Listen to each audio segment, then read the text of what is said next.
Today's episode's a surprise on the Man Space. Ta-da!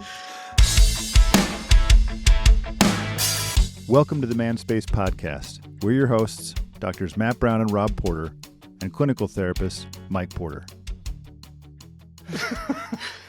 You're such a dork. I don't want to say welcome, Spacemen, to a very special episode, but I will. They can't all be very special episodes. Sure they can. None of them have We're magical people. I mean, technically last time. Hey, Matt, your camera's there all of a sudden. Oh, His camera's been there the whole time, dude. I mean, not for me. Yeah, well, you got problems. You can't tell me your reality and tell me it's mine. Yes, I can. I was going to say our last episode, I did say something about it on a very special episode of the Man Space. oh, well, sorry. And I've said it actually multiple times on multiple episodes. Enough that people are like, shut up, Rob. Hey, I want to make a quick announcement on our Instagram account.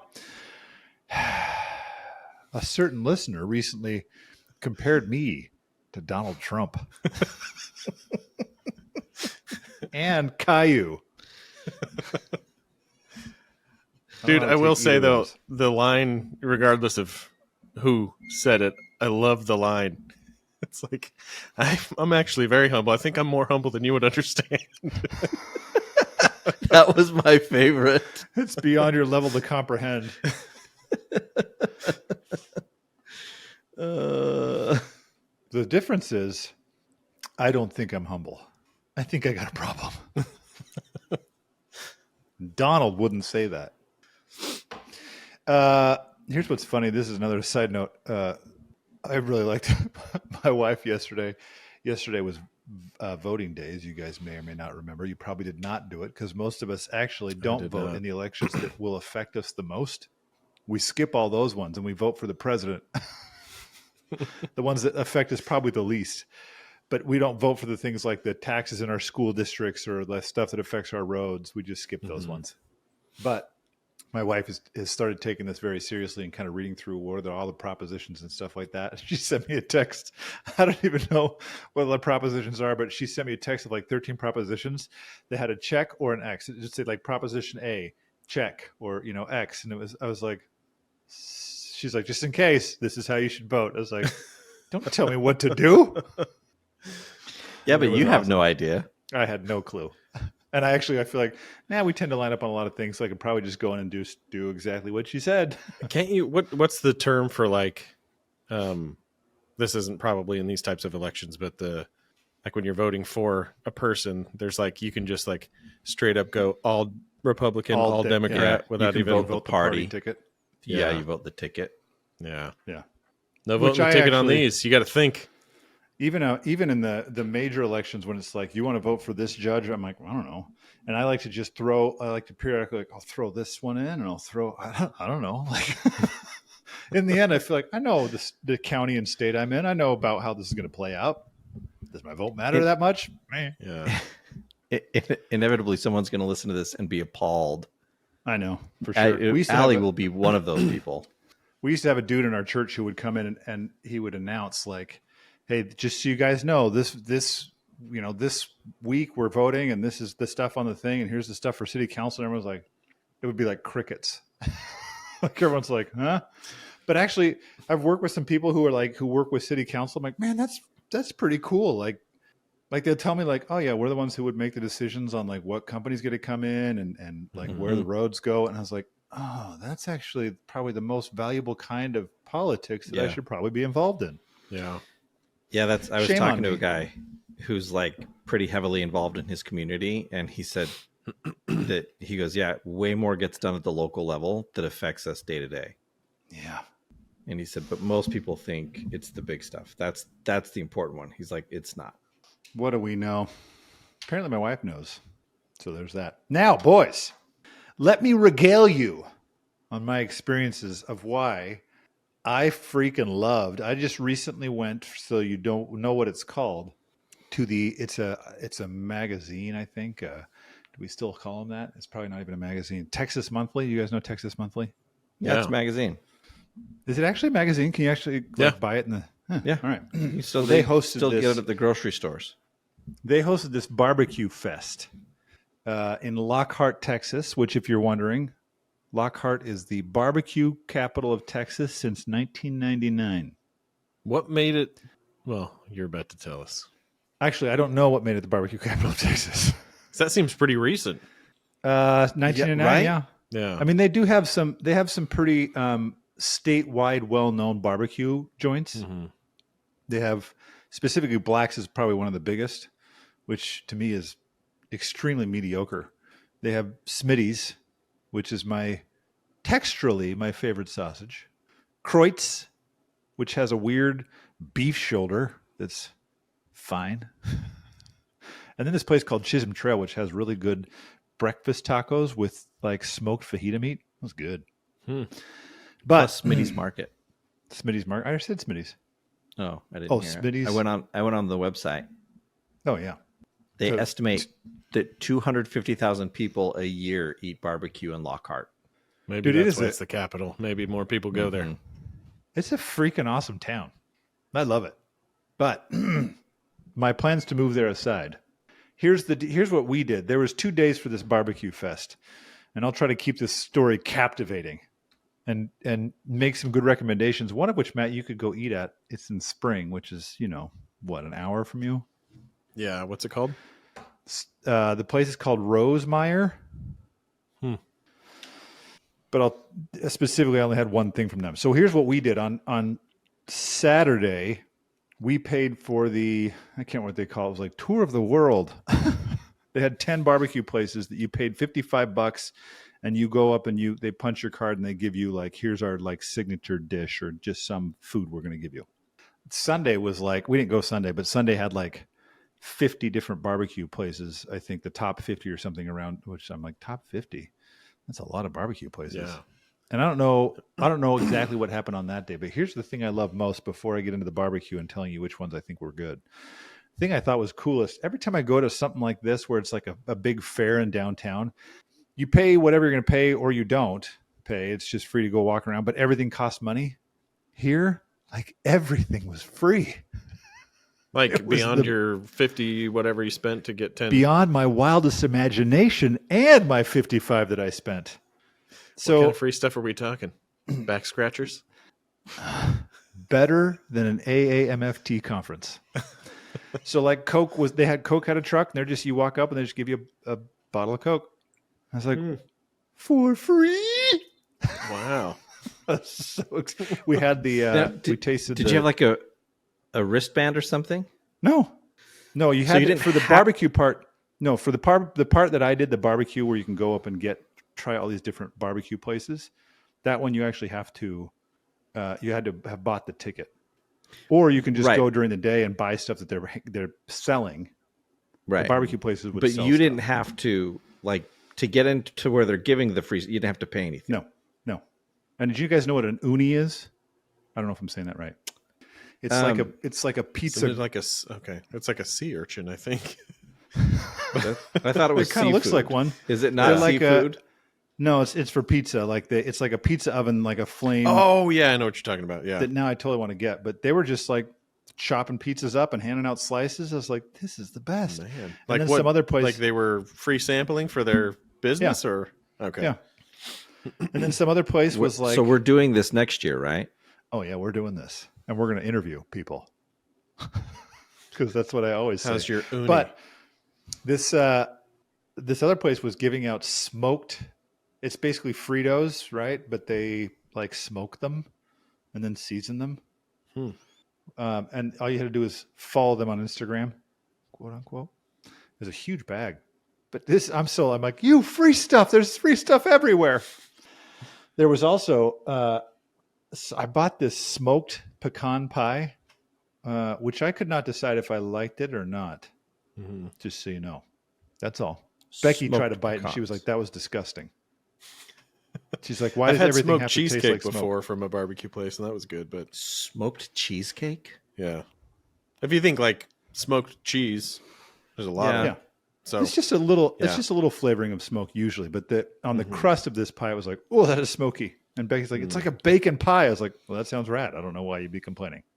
So here's my recommendations for barbecue places. Of the 10 we had, there was 2 or 3, maybe only 2 from Austin. One's called CM, and they had these like brisket tacos they gave us that were deep fried. Man, they were good. They deep fry the whole thing like Jack in the Box? That's exactly what I was thinking. But it seemed, maybe they didn't, but they were so greasy and crispy. I don't know how you get that any other way. Yeah, I was going to say, I love me some Jack in the Box tacos. It's an unpopular opinion, but yeah. It is very unpopular. Well, I don't know. Jack in the Box has really gone downhill. I don't know that it was ever uphill, but yeah. I was going to say. They're always, it's like remember the ones in Lubbock when it opened, it was like, oh yeah, we were wrapped around the building like 3 times. Yeah. And then it closed down again, didn't it? Because it was like, everyone's like, oh wait, it's still Jack in the Box. Yeah. Yeah. Man, whatever. But that Rosemeyer place in Spring, they did this like sweet potato, I don't know what, it was like mashed sweet potato with brown sugar and pork belly all over it. It was good, dude. Yeah. There's a place there called BarbsBQ. It's like 3 women who run the joint, and it was fine. But apparently, it's like that was a big build up for that. I know. It's because it's super hyped up in all the barbecue world. Apparently, that everyone's like, oh, and maybe it's because it's run by these 3 women. They probably have some really good stuff. They just gave us this really teeny tamale that was like, yeah, it's fine. Tastes like a tamale. Yeah. Well, and if you don't like tamales, right? There is a place here that we'll have to go eat at one day, called KG. It's like Egyptian barbecue.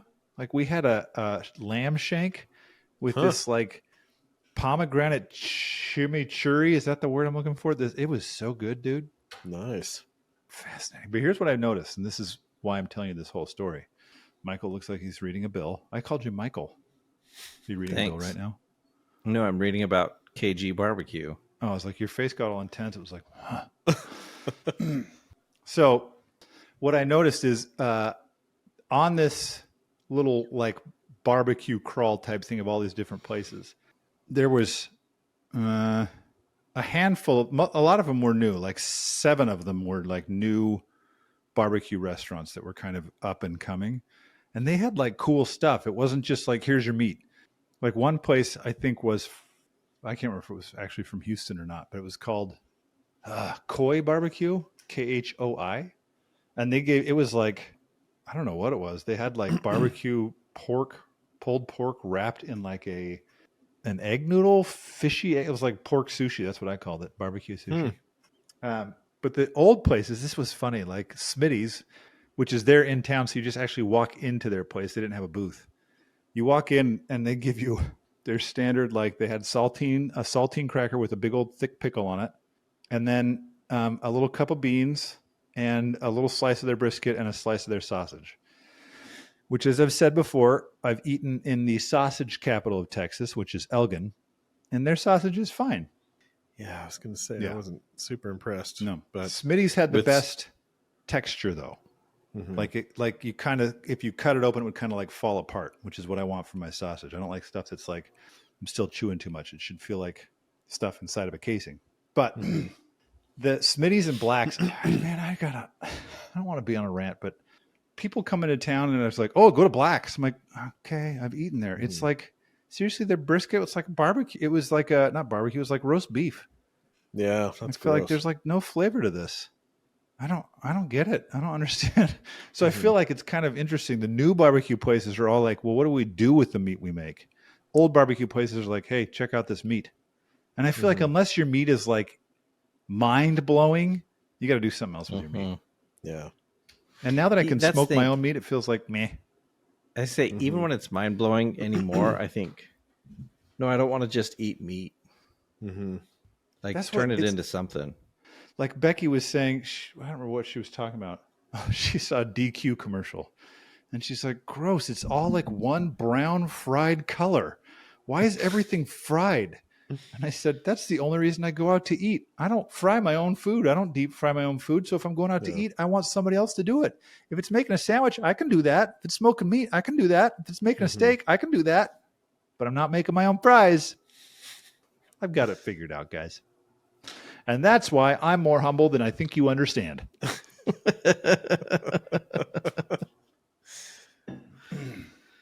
That's my story. But Nice. we're going next year. It was cool. Well, but maybe give a teaser for next year, because if we do interview guys there, just we can look back on this episode a year from now and see, like, what do you think they would have said to some of the questions? That is Types of guys that were there. Here's what's funny. I saw two types of men from what I could see. I shouldn't say two, but there's two that stood out. One was dudes that looked like, I don't know how to describe them. Kind of like you put more time into growing your beard than you do into holding down a stable job. Like really kind of manicured beards? No, just like it's just like a nest, but it's like, this is my beard and this is where my pride and joy is. And it's like, I lost my job, but my beard's still here. Nice. And those dudes, it was like, hence all the free stuff. Right. And those dudes, like, I was like, yeah, they, some of them were like, you're already too drunk for me to actually get a good, clear answer out of you. Mm-hmm. And from those dudes, I would suspect that I would get an answer. Like if I asked, what's it mean to be a man? I'm going to get some stereotypical dumb answer. That I'm like, no, you're just saying that because your buddy's standing next to you or something like that. Mm-hmm. But I also saw a lot of like, there was a surprising number of older people walking around carrying like TV trays. And someone was like, someone goes, I wish I would have thought of that. So they can carry on and carry their TV tray for all the little baskets of food they're getting from these different barbecue places. Because I was like standing there getting like sauce. I had like sauce drip down my shirt. I was wearing an Auburn shirt, and Slay's like, hey, War Eagles. Like, War Eagles. She's like, and it's got sauce on it. I was like, yeah. We did that at Big Boys.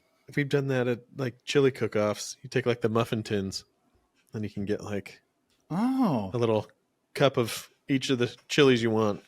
That's fantastic. It actually turned into like a Cub Scout fundraiser. They're like, we're selling muffin tins. That's genius. Makes me wonder actually at this thing. I mean, the second group was these older couples that looked like they were kind of living the Texas experience. Mm-hmm. And I do think I would have gotten some, especially if you asked like a couple, I think I'll be interested to see like the thoughtful responses you may have gotten from them. Now, admittedly, I just stereotyped two different kinds of people, but that's what we do. Eyeballs are for, right? These eyeballs were made for stereotyping. Anyway, it is the kind of thing that feels like a very Texas experience. For people who are not from Texas, come down in November and go to the Texas BBQ Fest in Lockhart. You're welcome, Texas BBQ Fest, Texas Monthly. So, in theory today, there's two things we're talking about because I want to. Number one. Wait. You already did talk about number one, right? Number two, then, where there's three things we're talking about. Okay. Because, one was... Mike, you better text me now if you don't. No, go ahead. Is that in theory, and this is totally ironic, in theory this is the last time, although 2 weeks from now, it would look just like this again. This is the first of the last. Except you'll be seeing... different background? Most likely, yeah. Most likely. Some room in my house. Well, no, meaning I probably won't have an office in 2 weeks. That's true. I will probably be doing this out of some bedroom in the house. Well, in a week from now, are we going to have be loading an image of you carrying boxes? Yeah, I'll be loading a truck. Are you going to do that episode with us? You're going to skip that one? I mean, I guess I could probably call in for it in the middle of the day. Or is it the one where me and Matt are like, let's talk about Mike for a second? Do it right after you load your piano. We got rid of our piano. Oh, okay. And I'm not disappointed about that decision. No, I wouldn't be either. We got rid of most of our big furniture, and the house we're probably going to end up in is quite a bit larger than the house we're currently in. And I thought, there's going to be a lot of empty space in that house. Like lot of empty space. Just keep it empty so you can just... Right. No, that's what I want to do. Yeah. have one room I dedicated modern dance room. So, Mike, how you feeling about the move? Good. I've had some thoughts on this. It's been an interesting. I don't know. It's been interesting. Like it's most of my emotions revolve around my two kids. Mm-hmm. This is happening much later than we anticipated it happening. And it's like, there's been a couple of times where I'm like, why are we still doing this? This just seems mean at this point. Yeah. To do to my kids. But yeah, we know why we're doing it. So yeah, I don't know. It's one of those things. I still have a hard time imagining the other end of it. Mm-hmm. Like I can't imagine living somewhere else. I can't imagine going to an office that is not this one. Like, that's what I was curious about. Like, well, not just that, but that's it. No, like moving. I mean, obviously you know where you're going and you've checked it out and all that stuff. But when you get there, like, how long does it usually take you to feel like, okay, like this is my place now? I think I do that faster than most people. I shouldn't say most people, than a lot of people I know. Like I kind of, when I leave a place, and I'm not necessarily great at maintaining connections there. What are you saying about us? Well, that's why it's good that I'll still see you guys once a week. Because otherwise I have some serious concerns about what would happen. Because I know my personality, and it's one of those things. I'm trying to address it and be better about it, but I've always struggled with maintaining. Like I rarely, if ever, talk to people I used to teach with. Not because I don't love them, and I loved them dearly, and I still do, but it's not the world I'm living in. And so, for me, I think it's always been quicker for me to kind of be like, nope, this is my home now. Like, this is where I live. Mm-hmm. For Jenner, like I think it took her 3 or 4, maybe even 5 years down here before she was like, okay, I like it here. This is, and I thought, I've been there since like the 3rd week. Mm-hmm. Sweet, here we are. So you're saying you have a real love the one you're with mentality? I guess. I don't know if that you I found two other dudes to do a podcast with in Kansas City, you'll be like, hey guys, Matt and Rob are dead to me. I'll blame it on the fact that you were planning a Lockhart trip without me. Just saying. You were the one saying, Matt, you and I can go. Mike, not you. We'll carry you around like Matt keeps talking about. We'll just have you on our phone.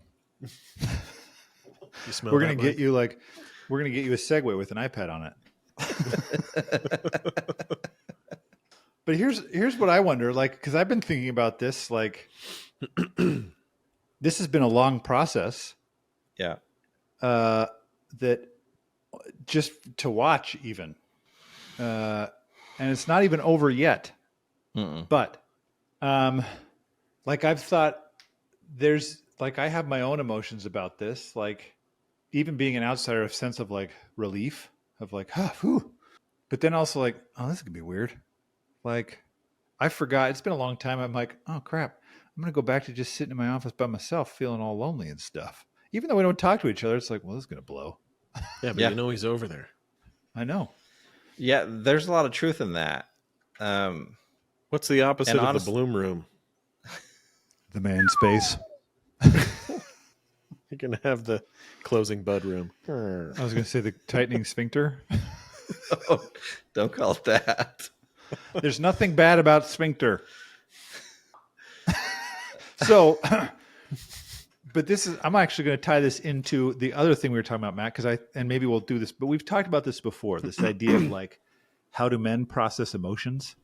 Because I think there's this weird sense, like I think about something like this. I've watched Mike through this process and thought, I've even said to you at some point, Mike, like, dude, I'd be talking about this all the time. Like, you'd be like, Rob, shut up. You'd be talking about like, the move? Yeah, like the stress of like selling. Like I've only sold one house and I hated it. Because ours was very, the way we'd planned it out at the time was leaving Lubbock. It was very time specific. Like I graduate and we got to get out of here. I got no job. I got no nothing, which is funny because I moved down here to a no job and no nothing. But I was in such a hurry to get away from nothing to go to nothing. But like the stress of that kind of thing that's totally out of your control. There's only so much you can do. You just kind of have to sit and wait. Is like so much kind of like a quiet pressure that you can't actually do anything about. You just kind of have to sit and hold it. And, you know, just like if we took Mike to go eat at an Ethiopian restaurant, Mike's going to be like, I mean, it's fine, but only if you ask. Mm-hmm. He's not going to be like, I don't like this place. Mm-hmm. He's just going to eat it. You eat with your hands there. They have this, it's like naan, but it's like a vinegary sponge. The food was awesome, but the naan stuff, I don't like vinegar. So I did not hesitate to make that known. But Mike can just hold things forever and ever and ever. And I actually, in my own way, I do my own sense of holding. Like I will talk stuff out loud sometimes, but there's certain areas and certain things I think I don't ever do that. But Matt, you were mentioning this idea, and we've had a long time ago, we had Josh Novak on the show talking about exercise. And like I've thought about this, because I run, and I've worked with lots of people who run, who just talk about like I want to go out and run because it's where I like push everything. Mm-hmm. It's like the more frustrating the thing is, like the faster or the harder I will run. And so I look at this, Mike, and you've had all this contained emotion. And it's not like once this thing actually happens, it's not like, the emotion's all gone. You just swap out a new set of emotions that come in, like moving somewhere else and like, okay, I'm starting from scratch here. What do I do? You know, like, and that's a whole new set of pressure, a whole new set of emotion, like that I don't, like I watched a dude this morning. Weird, Rob, this morning. Are you serious? Are you making this stuff up, Rob? But I watched a dude this morning who like, I was watching the woman and she's got a nervous energy and I had fidget stuff and she kept like, she was spinning it and messing with it. And I was like, you got a real nervous energy. But I'm watching him and you can see like, there's just like a feeling sitting in there, but he doesn't really see the benefit of talking through emotion, of talking through what's going on for him. And Matt, you said the word baloney, and I was running this morning thinking about one of the Instagram posts you made. It's something about sharing or talking about emotions.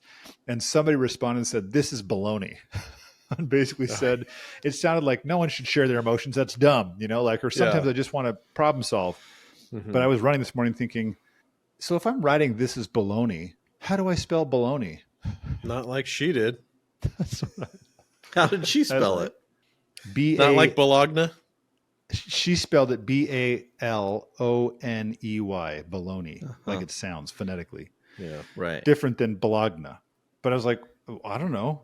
Maybe we've come to a point where Merriam-Webster has accepted baloney in its own meaning. Yeah, but I don't know. But that doesn't make it right. Well, it does. I should have said that in response. Well, if you want me to take you seriously, you need to spell baloney correctly. That's actually literally what I thought. I kind of wish I could get on there and say, well, how much validity do you have when you can't spell baloney? Yeah. Where was I going with that? Dang it. Oh, this idea of like, I don't know. Does everything always have to be expressed and talked about? No, well, I don't know. I guess if we're talking about how Mike stores it, I don't know. But I think, like, I was thinking about it in terms of, I don't know what a good metaphor is other than like a translator or like some like energy conversion type of a thing. Because I think it's like sometimes whatever you're feeling is more stored like physiologically. Like the body keeps a scorebook. Yeah. So, or stress or whatever you're feeling. So I don't think that talking about it doesn't help. And I don't think that that's like not a valid way to do it. But I think sometimes it's easier just to like express it in the same form of energy that it's stored. So like running really fast, right? Or there's this doctor I follow on Instagram that really loves salt. Like a lot of his stuff is about like salt's not bad, but I'm like, okay. But he's got a lot of good stuff, and he says he's got this little chart that he reposts from time to time. But it's like, if you're anxious, walk. If you're angry, lift weights. If you're stressed, run, And I think sometimes when we've talked about expressing feelings before, there's the part of it that is relational, where I tell you how I'm feeling and you know me better, and then we feel more connected. And then there's a part of it that's like, I just need to let this go. And I don't think that talking about it is the only way to let feelings go. I think sometimes it can be a much more physiological experience where whether it's the feeling, like the emotion that you're releasing, or the way that your body is storing it, right? Like I was telling you before we got on, like I just felt like really frustrated and angry yesterday, and went and hulked out. My daughter laughed at me, but like the funny thing was, I was like, I'm gonna go lift weights, and then I was like, oh crap, I haven't lifted weights in a while. And I started doing it. I'm like, oh, I'm on like rep 4 and I'm dying. But so it was a lot of pain, but I got to do that, and then I just felt like I'm gonna run, and I was listening to some like heavy hitting music, and it like whatever I don't know that I would give what I was feeling an actual emotional name. It was just attention, and like I started like crying on my run and just let it go, right? And came back, and then like I experimented with what Houstonians would call an ice bath, which means my pool was 70 degrees. Tepid water, yeah. And I got in and I was like, holy crap, it's freezing. I could only hang for like 5 minutes. But that whole process of like doing that, sitting in the cold water, dude, I slept like a freaking rock last night, and I felt like way better this morning. So in that case, I don't know that sitting down and talking with somebody and telling them all the reasons I was angry would have done anything other than maybe make me more angry. So I don't know, Mike, like when you kind of like hold on to feelings, well, go ahead. Yeah. No, I keep going with Mike. Yeah, I don't know. Like there's probably a lot of stress and tension with all this stuff, but I don't know if like drowning it in Do Zero does it for you, or like, I don't know. I mean, like, I wish I had healthier stress releases. I've always used food. Like, I'm a stress eater. Well, and to be clear, last night was a fluke for me. I normally don't deal with it in helpful ways either. So, and so like, no, like I haven't been on a scale in I don't know how long, but I'm certain I've gained weight. Not a significant amount because my clothes all still fit. So not a ton, but like, I know I'm eating worse. That's the thing. Like, yeah, mine will usually reach a breaking point. Like when this offer came, and I've kind of expressed this to you two before, like it felt different. Something about it just felt different. It felt like, yeah, this is it. We're done. Like everything is going to kind of go from here. And that hit really hard with my kids and what I was asking them to do. And I walked in to go, and I was just going to give my daughter had, like we've been honest with our kids kind of about the process and where things are. And they, obviously they don't want to go. They know it's a good thing for us to do as a family, and they're on board with it, but they're leaving their friends. That's hard. And so my daughter had cried about it, and I went in to go just kind of give her a kiss and tell her I love her. And as I leaned in to give her a kiss, I just lost it. And I just started crying. And she said at first she couldn't figure out what was going on. And she thought I was laughing. And then she felt a tear, I guess, on her forehead. And that was when she realized Dad's not laughing. And my youngest daughter is very much a sympathetic crier. Like if someone around her is crying, she's probably going to end up crying too. We're going to test that out. Yeah. So please don't. So she ends up crying and we're hugging each other. And I just said, look, I know this is a really hard thing that we're asking you to do.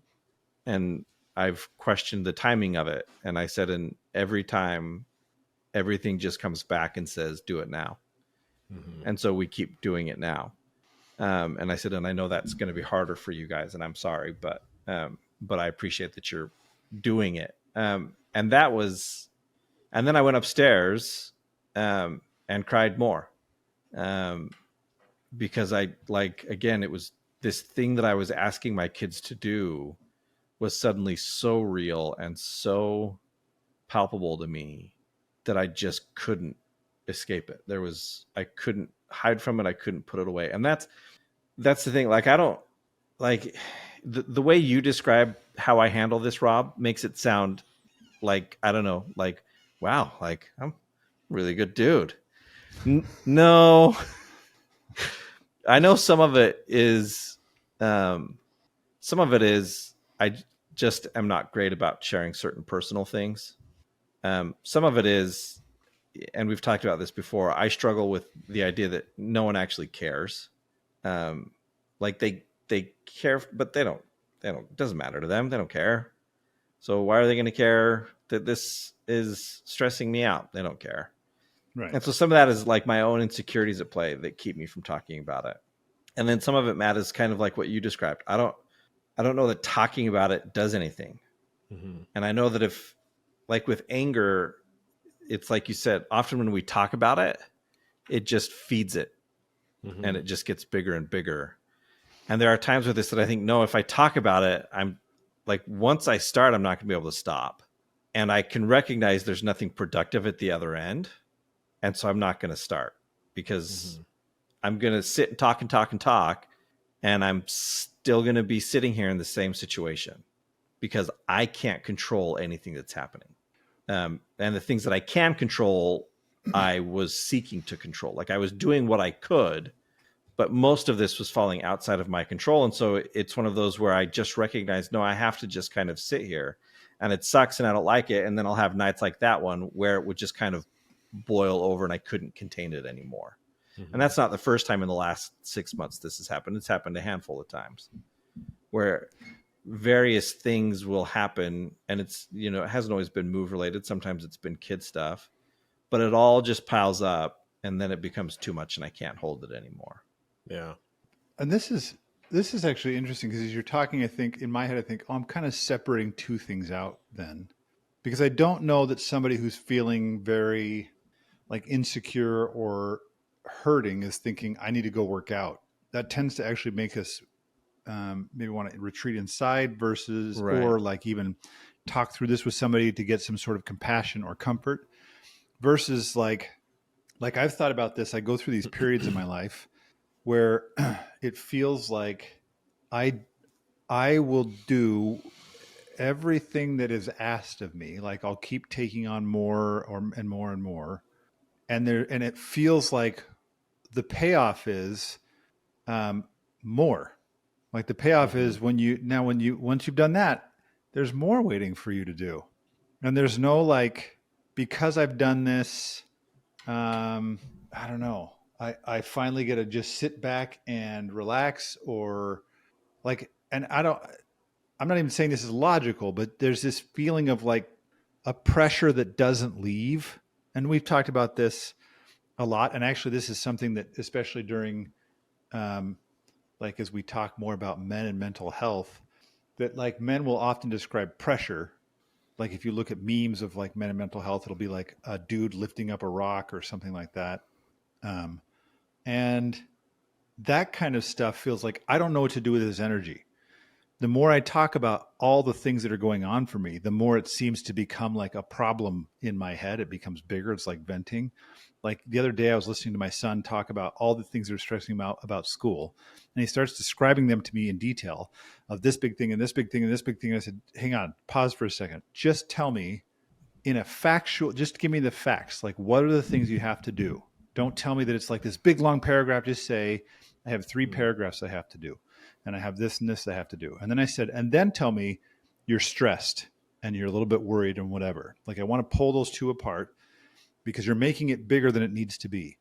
but I feel this pressure building. I think I don't know what to do with this other than to release the energy of it. It's not like something I need to go tell my wife about because she's being, frustrating, and I'm not talking through the fact that she hurt my feelings. It's like, I mean, having wife and kids is part of the pressure I feel, but it's not like I'm going to go and say, can you guys just ask nothing of me, please, so that I can do whatever I want and not worry about whether or not we make ends meet or blah, blah, blah. So in the end, it's like, what do I do with this thing when the kind of the energy that you're describing, Matt, is reaching its like pinnacle of like, I'm vibrating with like, I just need to go lift weights. Mm-hmm. And it's to me a little bit different too than like, I need to go punch a punching bag. I have mixed feelings about that. Mm-hmm. Like it always feels like, so when I get angry, I learn to like funnel that anger into a violent act. Mm-hmm. Different than like lifting weights or running. Like that's like I'm building something and I can focus. It's kind of weird the way our brains can actually take this thing and focus it into our muscles and make it push harder. Like I'm angry, so I can push harder now. So I think, because like Mike, the situation you're describing, I think, oh yeah, this isn't the kind of situation, there's parts of your situation that would be this, that's like, there's this frustration and I can do nothing about it. That like trapped feeling of like, I need to go put this into something different than like, I look at my kids and I'm hurting for them. That's not going to make you want to go lift weights. Yeah. But I think it is the kind of thing that men get attacked for, being told you have this emotion. I think, Matt, you said your kid was like, "We're going to lift weights, Dad." It's like typical male thinks he has to go do, and it's like, well, this actually does. It kind of poops my body out. But not only that, it allows me to funnel this energy into something. I know it's an energy that I can't do anything with right now, even if there's something I need to understand. Like if I'm looking at all this and saying life feels like pressure that doesn't end with no payoff, I know that's not actually true. And when my head is not so buzzing with the energy of the pressure, I can think through this in a different way. Mm-hmm. But until I kind of figure out how do I funnel this energy into something, I'm not going to think very clearly. I'm just going to say, screw this, I'm driving to Mexico. Mm-hmm. Yeah. So I do think there's a lot of value in saying to men like, hey, there's ways to do this that are actually good for your body and good for your brain. And it's not a toxic masculine thing. Mm-hmm. Yeah. And having more ways to deal with it. Yeah. Yeah. Go ahead. Yeah. Well, I was going to say, I do think like one of the things that I think is important, and I think it's how come our initial instinct is to say, no, you need to talk about this, is because I think often we won't acknowledge what's causing us the discomfort. Yeah. Right. And it does help to have so somebody we else's encourage feedback. someone, look, you have to at least acknowledge it. Mm-hmm. You have to at least acknowledge, yes, like my house, everyone thought our realtor in Kansas City, our mortgage guy, like everybody thought, yep, this will sell quick. Almost 6 months later, 2023 happened. Yeah. Right. Like, I'm like, you gotta be kidding me. We thought this would be done and over. And I think, yeah, at some point I have to sit and acknowledge whether I'm saying it out loud or not. This year has not gone like I planned and it sucks. Like there have been a lot of positives for me still being here. I gave you your dartboard like 6 months too early.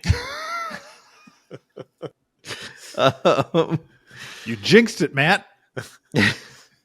But if I don't acknowledge that frustration, then I don't think you're going to get the benefits from what we're talking about. Mm-hmm. Right. I think Matt going and lifting and running was beneficial because you acknowledged, yeah, I'm angry. Well, and I want to tack onto that I don't know that I would have made that connection if it weren't for that doctor, right? Who basically said like, this is okay. If you're feeling this, go do this. Yeah.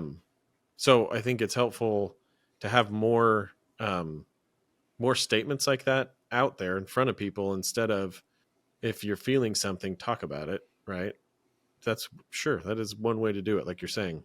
And it does give people around you an awareness of what you're going through. And if I found that I'm lifting weights like 6 times a day and I'm like, oh, like, okay, then maybe figure out what's making you so angry. Right. Right. But I also think it's awesome to have it just be okay to like have multiple ways to deal with and release difficult emotions, so that you feel like I can do what works for me and, not be like, I don't know, not be pressured to do it in a way that doesn't work for you. But also recognize that there are lots of ways we don't deal with it. Right. And, or we deal with it in ways that are problematic. And it's like, yeah, okay, we do need to figure that out, talk that through and, get to a better place. But yeah, I think just having the options, right? Like for you, you knew this is okay for me to cry and talk to my daughter, right? If you had some rule that was like, you can't do that, right? Maybe not even just because men don't cry, but like it's your job as a dad to hold all that Right. and not Right. put it on her. And to some extent, I think that's wise, right? Like you don't want to be like constantly asking your kids to take care of your emotions, but that's not what you did, right? You said, I think we're both feeling this, right? Yeah. This is hard for both of us. And I just want you to know that I see you, right? And I see the difficulty you're going through.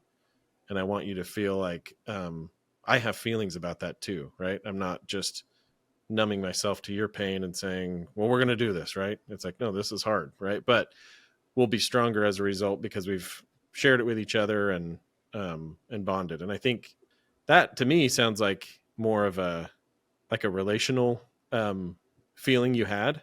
Like what you let down was the pain you were feeling because of the difficulty you were seeing your kids go through. And I think that's super validating, right? Mm-hmm. What I was feeling yesterday was just super tense and frustrated and angry, right? Like there's nobody I really need to work that out with, right? That's just something that I need to let go of. Yeah. But I do think, and this is like, I think the mistake we make, kind of like what you're saying, man, if you're working out 6 times a day, is what we're saying here is not like, hey, if you don't want to talk about it, just exercise. Yeah. We're saying, no, exercise, because sometimes that does ease the burden off, or it does take this, but then you still have something you have to figure out. Because it's not like the problem that you're describing, Matt, is like, oh, that's not a problem anymore. Mm-hmm. It's saying, I've let some of that feeling go, but I know that problem will probably come up again. Mm-hmm. Unless I kind of start thinking through, okay, how do I approach this differently when I'm not like vibrating with the energy of the frustration of it? Yeah. And I do think it's actually the same kind of idea. Men sometimes get in trouble for talking about sex as a pressure release. And you have to be careful with that, because then sometimes it sounds like, well, you got to do this for me. It's like, no, but it can be. It's like there is a release. It's like, okay, now I'm thinking a little more clearly. Mm-hmm. And I think there's value. I just think there has to be a balance in it. And I think it's actually kind of what you're saying, Matt. Like, I feel like that stuff from Josh, I feel like that's kind of cool stuff to think about, the idea of like running and the regular cadence, and how like my wife has started, she's, I can't remember how she figured this out. I guess it's probably from like her app or phone or watch or something, but she's figured out what her cadence is when she's running, basically her beats per minute. So she's found songs that match that. She has a playlist. It's like her, 155 BPM songs. There's actually like her workout. Heartbeat? Yeah. No, her like foot cadence. Oh, okay. So she's actually like, so she's like running and yeah. Yeah. Essentially awesome. Like they have playlists that are made for that. Like, here's the 155 BPM beats per minute playlist. And some of the songs, you can tell they've taken it and sped it up a little bit. So it's like, it was probably like 150 beats per minute, but they made it 155 so, but the idea is that way you're getting into a consistent, and you're not, and your brain can kind of shut off more that way. And it makes things automatic, and it can process things in a different way instead of thinking, am I breathing right? And so I think there's a lot of value in, this is kind of a mindful thing too, that we've talked a lot about, of like paying attention to what is your body telling you. We've mentioned just briefly that book, Vander Kolk's book, The Body Keeps the Score, that talks about the way the body essentially takes trauma or anything really and can just kind of store it. That's why people will say, when they're tense, it's like, I can feel it in my muscles. It's like, yeah, your body's storing it for you. Mm-hmm. So you do have to pay attention, like, hey, what's actually going on here? And maybe there's a physical element to this in addition to, can we talk about this? And just to bring it back to media, it's just like in the movie Hot Rod, where I was just thinking about I'm Rod and I like to party. But when he's all keyed up, he's like, I gotta dance. And he goes into the woods and does his like footloose dance scene. Footloose dance. It's kind of like that. You gotta go do your footloose dance scene. Yeah, and I think that sadly, a lot of the answers to how to deal with stuff like this come from things around trauma. And so maybe somebody who hasn't experienced trauma wouldn't think to go there to find answers to this. But yeah, there's so many, like, you know, anything that is around like somatic types of, you know, interventions or tools for things like, I can't remember where he got this from, but like so much of Tony Robbins stuff is around this, right? Like getting your body into a specific posture. Yeah. To deal Power with stance. depression or anxiety or, you know, and, I think in a lot of ways, especially with men, I think we probably underutilize, that framework, that if you get your body, you know, into the right rhythm, or you get, you know, into the right energy exertion with it, or like loosen it up kind of in a playful way. Right. There's probably a lot of emotional release that could come for guys through stuff like that. Dude, I'm going to get a gut doctor on here. We're going to talk about the gut and how it affects mentality. Oh, like a gastro guy? Yeah. Well, do you know like there's lots doctor? of stuff on how it'd be a GI doc, but how like the gut affects mentality and health. And I think there's a lot that we miss when we try to oversimplify things too much. It's too simple to just say, just talk about your feelings, which I'm sitting here even thinking, oh yeah, there's some couples. Like I watched somebody where she was feeling something intensely. He could see it. He kind of moved towards her and kind of made a hand gesture, but kind of chickened out. And we were talking. And so I should have said, no, keep going, push, like go actually make physical contact. And I think I've told you guys about, I had a client who was kind of dissociating, and the grounding techniques I was using about what are you hearing and what are you like, she was not going with me. And so on my little 2-seater couch, she was sitting in the middle, and I was like, I got to sit next to her. I have to make physical contact with her. So I went and wedged myself in. It was seriously like, whoop, like there was not space for me. But just me sitting next to her and the sides of our bodies were touching. It was like she calmed down almost immediately. There is something that says like we do need that physical element to what we're doing. Yeah. So Mike, this was all because of you. So then I guess come back next time, Mike and Spacemen, and catch us on the next episode of The Man Space. No, I am not the devil, but I will hypnotize you with my teeth. It's Tony Robbins, Ben Stiller doing Tony Robbins. Yes. We hope you enjoyed the episode. Please remember to Rate and review. please, we desperately need it.